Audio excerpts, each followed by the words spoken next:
Everyone recommends investing in the stock market early on. But what do you do when knowledge is scarce and so is your budget? Let's find out. The first step is to do thorough research. Look for instruments like ETFs or mutual funds that will allow you to invest a small figure systematically.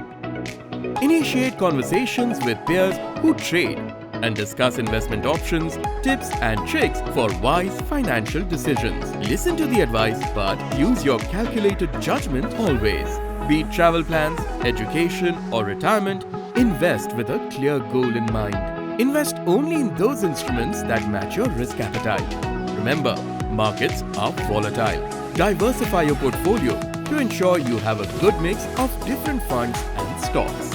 Now that you know how to get started with your investment journey, go ahead and open a Demat account with HDFC Bank. Stay on top of your finances with us. Subscribe to HDFC Bank's YouTube channel. Tap on the bell icon for regular updates.